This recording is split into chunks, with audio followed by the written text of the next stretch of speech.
Mga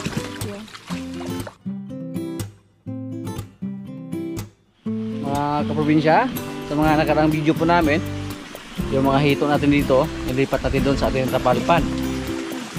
Pero ang problema, tumakas yung ating mga hito galing doon sa tapalpan natin.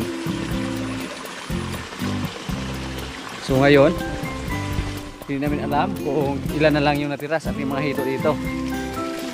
Nalalaman namin na tumakas sila kasi may nakahuli ng malaking hito doon sa may sapa. Inakala nila na eel or bais kasi napakalaki daw. Pero hindi nila alam na yung nahuli nila yung ating mga alaga dito na hito. At ngayon binawasan namin ulit ng tubig para tingnan kung ilan na yung natira sa ating mga hito dito. So malalaman natin mamaya kung ilang hisin lang yung natira dito. Dito po sana natin nilagay ang pakay po natin kung bakit natin nilipat dito yung ating mga hito. Gusto natin mag-focus sa asula doon kasi hiyang yung asula sa madpan. At sabi po sa ating mga kasamahan dito, may hito daw na andito sa kabila. So ibig sabihin may mga hito din na tumakas na dito nakapunta. Hindi natin alam, baka mahito doon. Pero yung hito, makikita natin sila tuwing gabi pag andyan sila nakatira. Yung mga hito natin, hindi nila alam kung paano mamuhay sa sapa. Kaya hindi siya nagtago. Kasi hindi po sila wild. Inalagaan po natin. At nang nakita ng mga bata, hinuli. At tinaga. Itikwas. Patay. So, subukan natin na hagis siya ng pagkain dito. Kung may hito ba.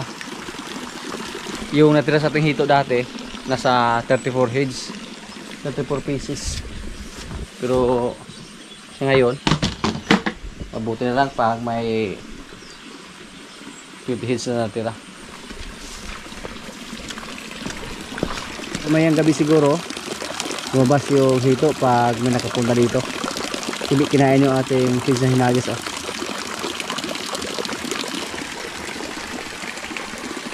Napakahiyang sana yung asula dito.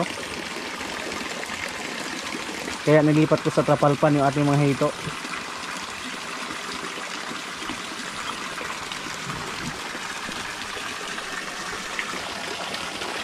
May nakita din sila dito si Dodong na 3 hito. Inakala nila na ako yung naglagay dyan. Pero wala naman tayo naglagay dyan na hito. Galing po yan dito sa ating trapalpan. Yung mga asula natin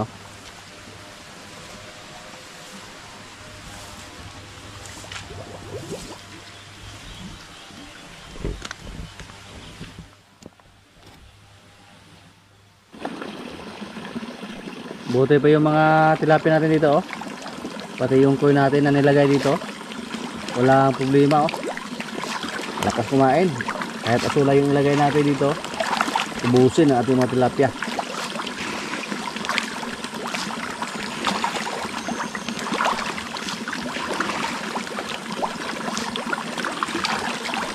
Ang laki na Kita-kita natin sa galaw ng tubig.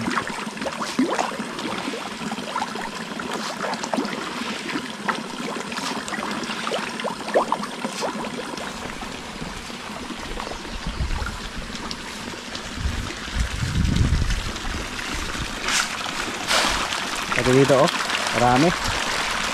At malalaki na rin. Ayan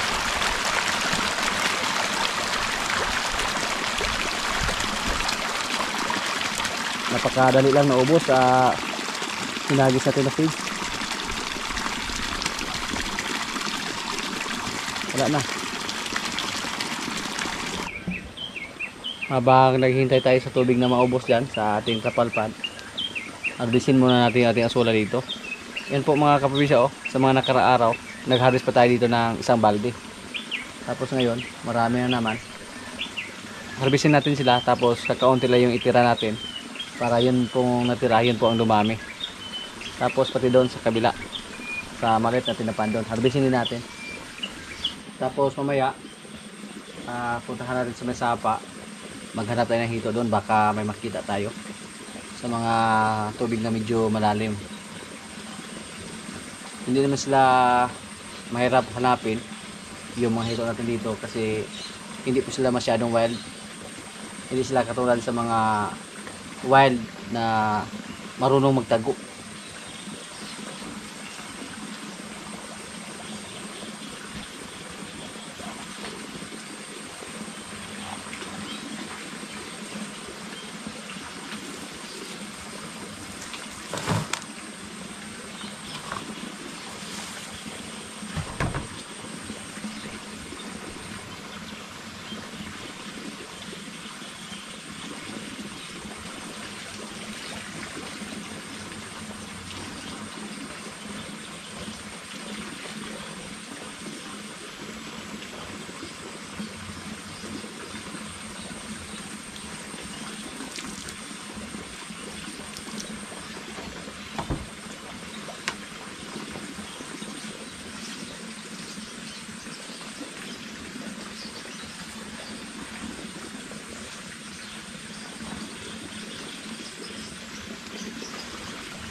Yan oh.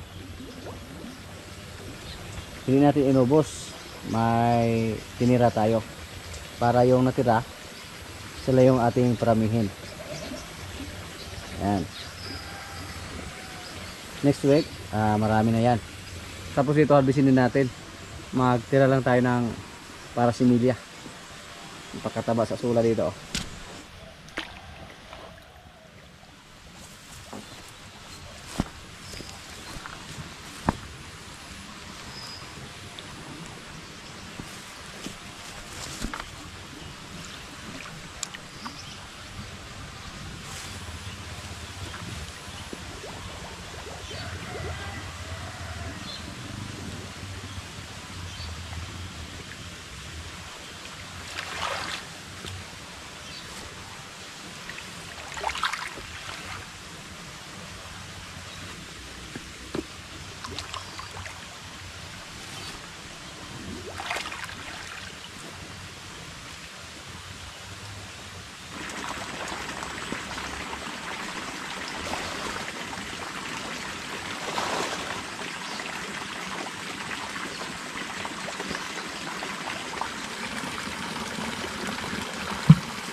Yan po, may pagkain yung mga tilapia natin, yung mga azula. Yung mga kasama natin dito, nagsawa na sila sa tilapia. Kasi palagi tayo nagkuha dito ng tilapia para pang ulam. Pero pag wala kami ibang ulam, mapilitan kami na tilapia yung ulam namin. Yan, azula yung bigay natin sa kanila. At konting feeds lang. Napakaganda siguro pag magsimula na tayo mag-harvest doon sa ating asulapan doon. Pero sa ngayon kakaunti pa lang. Pero next week po sana mag-harvest na tayo doon. Hindi napakita sa atin dito yung hito na sinasabi nila.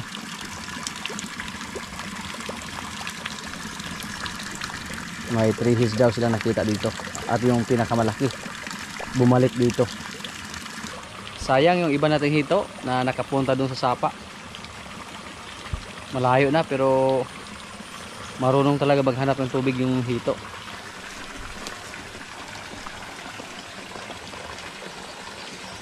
Okay lang sana pag dito sila nakapunta sa pan natin. Pero dito sila sa sapa nakapunta. Kaya nahuli sila ng mga bata. At hindi natin alam sa ngayon kung ilan sa mga hito natin ang nawala. Kasi pag tumalon sila dyan, oh, tapos palagi silang tumalon-talon hanggang nakapunta dito. Malapit lang ang sapa dito.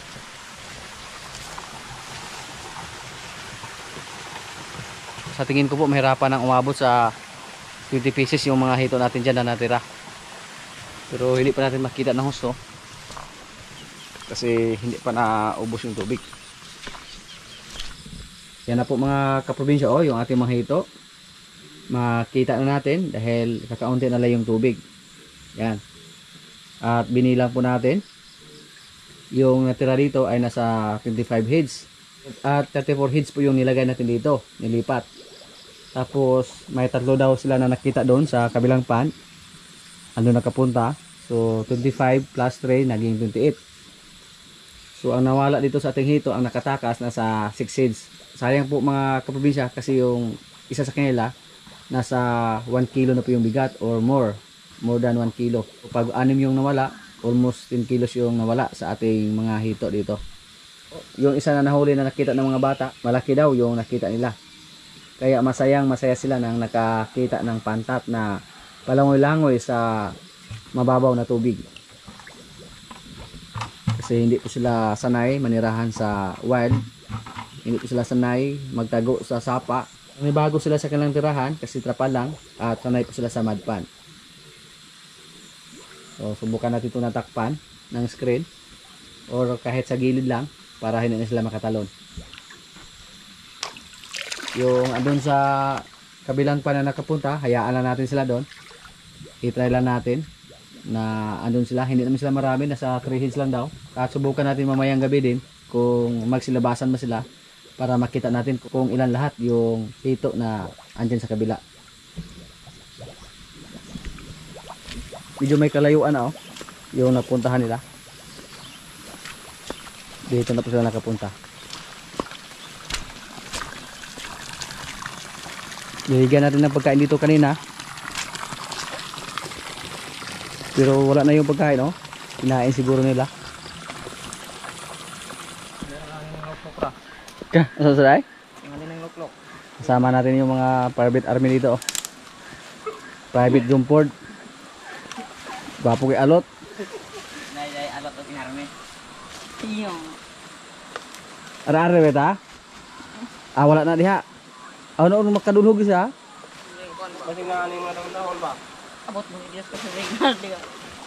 Diyor ko sa suba. Mo makakabutas doon kay na. Mga baby dire. Butas.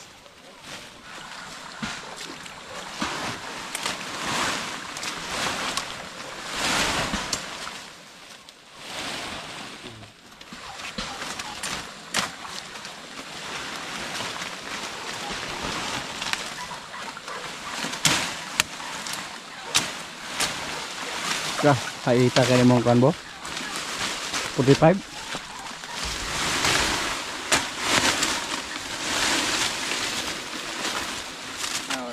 Kanang lalom-lalom di Siglit na. Kuyawan di sarong makita na to.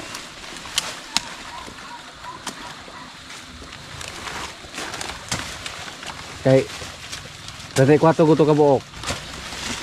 Kay butag tulo na naskuan. 28. Ya, itu kasibat. Naagi pansa. Makasibat ka.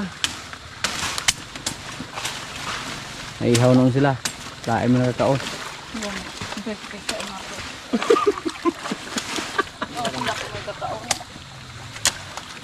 Dapat kita lang mo dyan. Mabaw.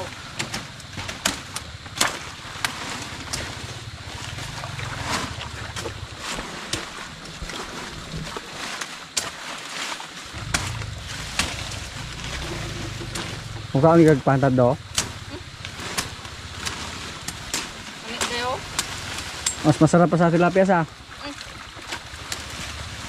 Sawa na pa sila sa tilapia. Gusto naman nila yung hito.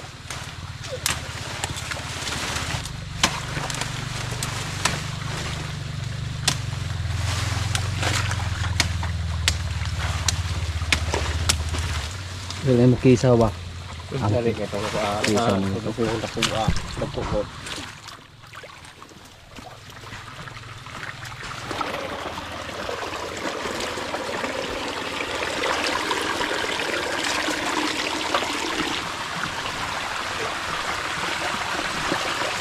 Ya.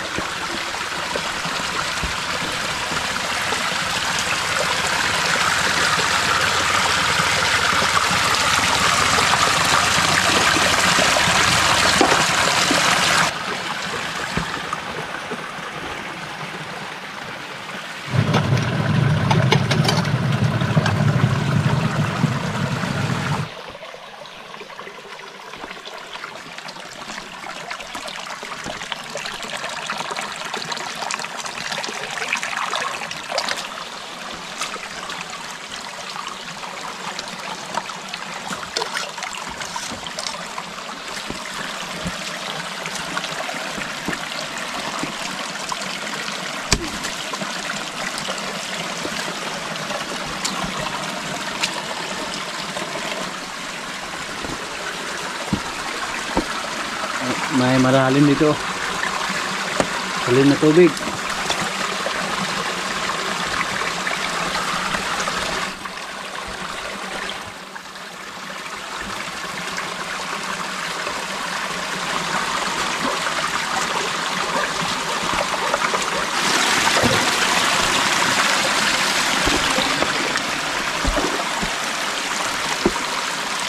Wala naman mga katbinsa.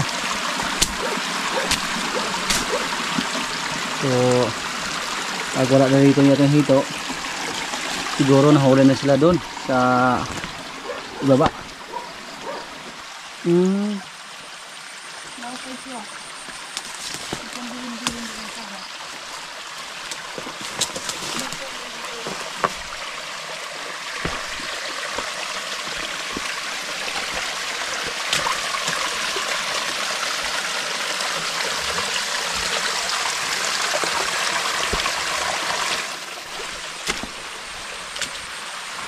Wala na.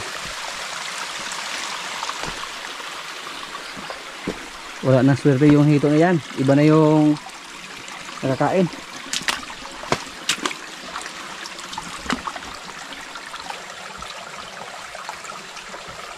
May mga maliliit na isda. Oh, tilapia ni Bopuyo.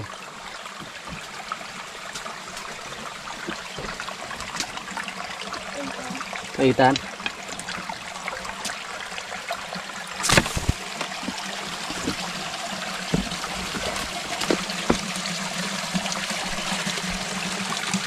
Kuha ko na rin po.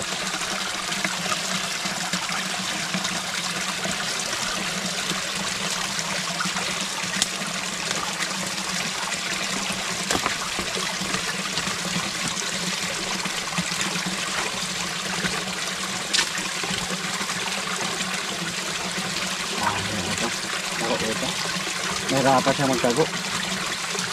Pag andito lang sa sapa yung mga hito na yan mga kaprobinsya, nahirapan sila magtago kasi maliit yung sapa dito.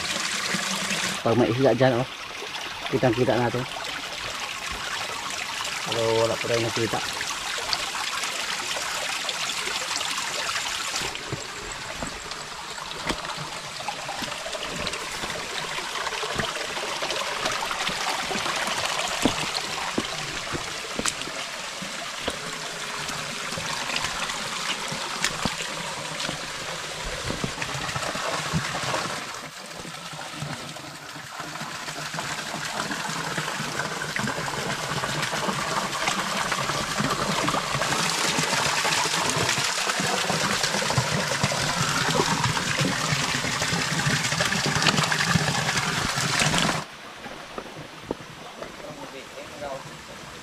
Asa sa mutago po. Sa mutago anang mabawang yung tubig.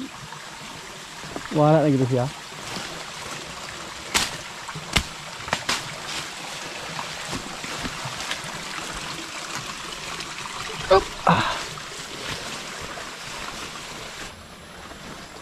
Murag na baho mo. Murag na baho. Balik ka sa hangit ba? Ah, rapid oh. Basig hindi siya nakakuan ba, nakaabot sa tubig. May baho sa?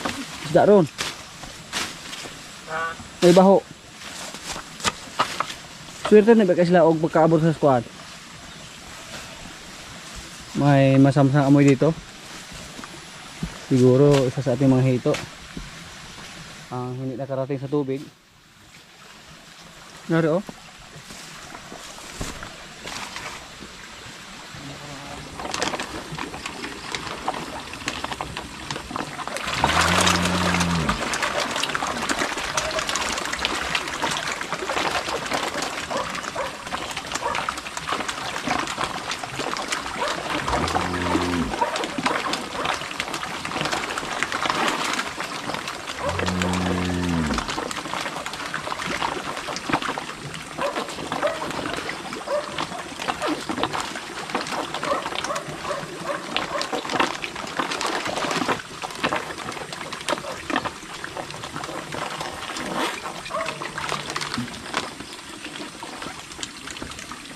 Yung mga hito natin dito mga kaprobinsya na dito nakapunta, hayaan na natin sila dito.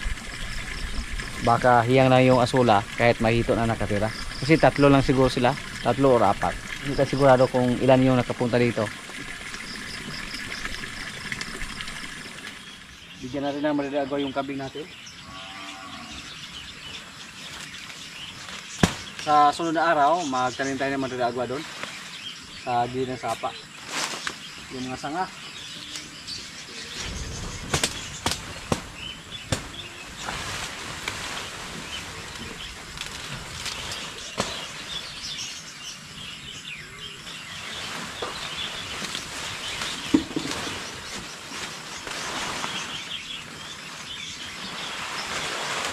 Malakas kumain itong kambing na blackhead ng maridagwa.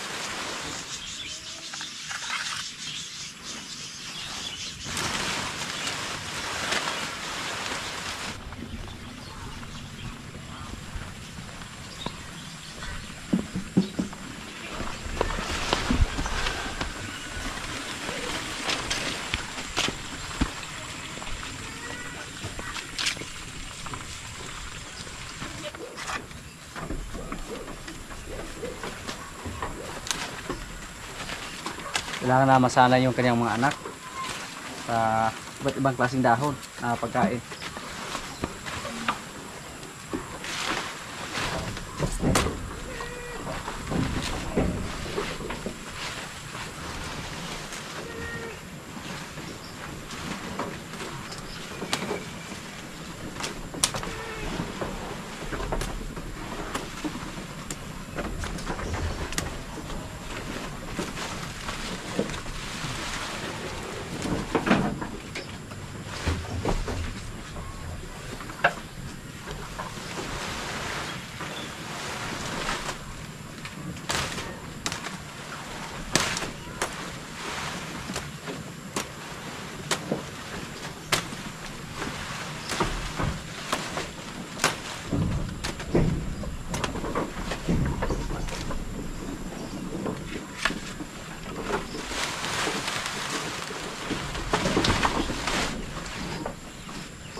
Malakas na kumain yung mga anak niya, oh.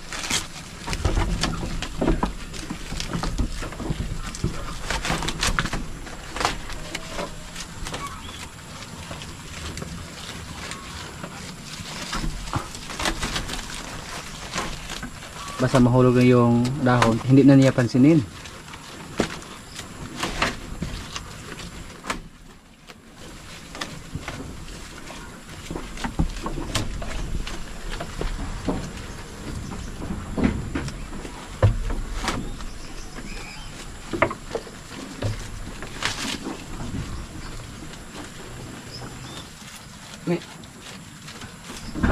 Hindi pa natin sila napurga, yung mga anak niya. Purgahin natin to. Yung nanay napurga na natin.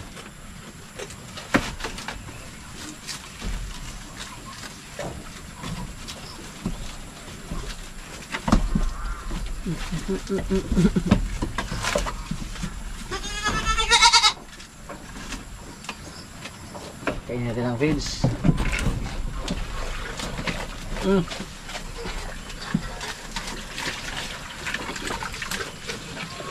Kain.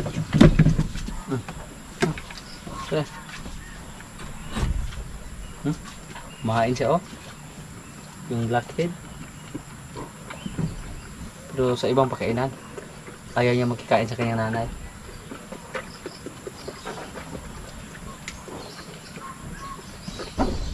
Yung brown head kumain na din.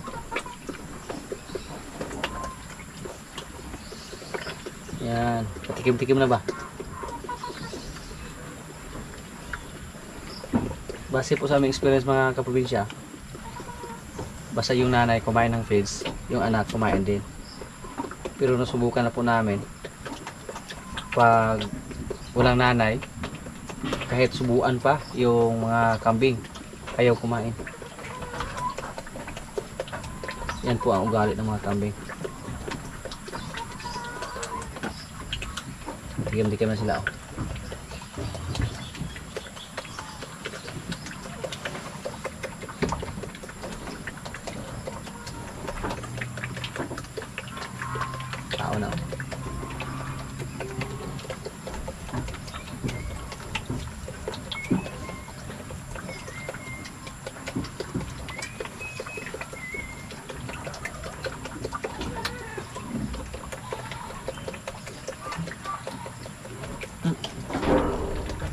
Lakas siyang kumain, oh.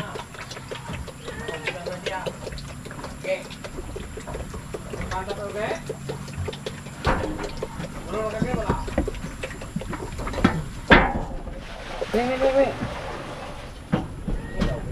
Oh, iyo, anak. Si More, anak.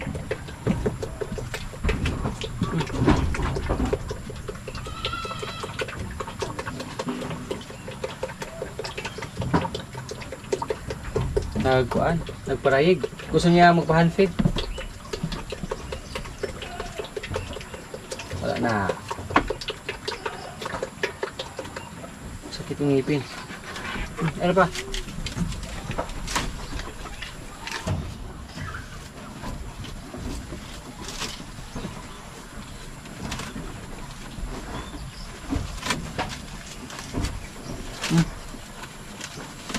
Matapang, oh.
Kailangan ng palitan yung busang libitas, oh. Andito na.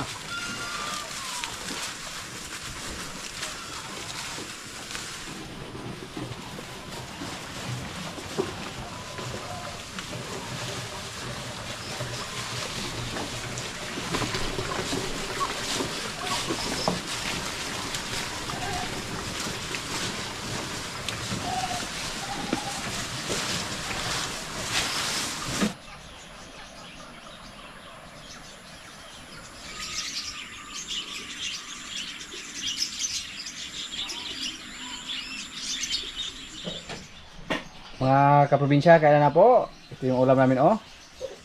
Seaweed sa may balat. Balat po ang tawag dito sa amin, oh. May munggo, na may malunggay, may bangus, yan. May kanin. Lord, maraming salamat sa pagkain. So, kain na na.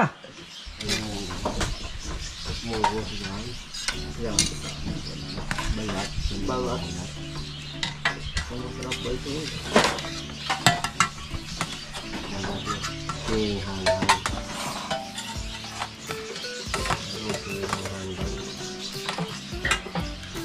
Sa'yo na pala yan, ha?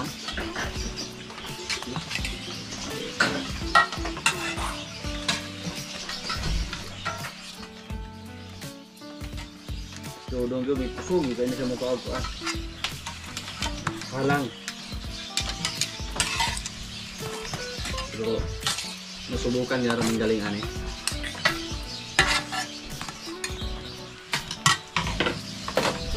Di ka magbalat daw.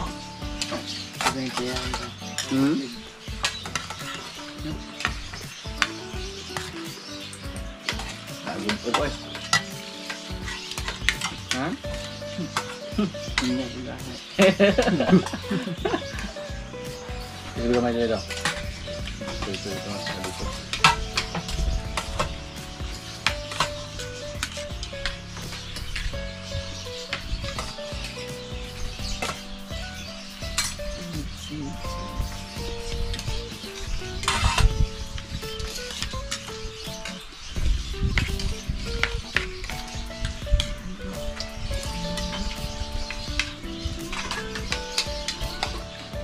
ko na yun ang order. Bukuhan alam yung buo, papulis iba.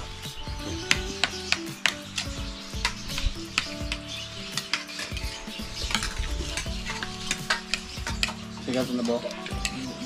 May. Baba.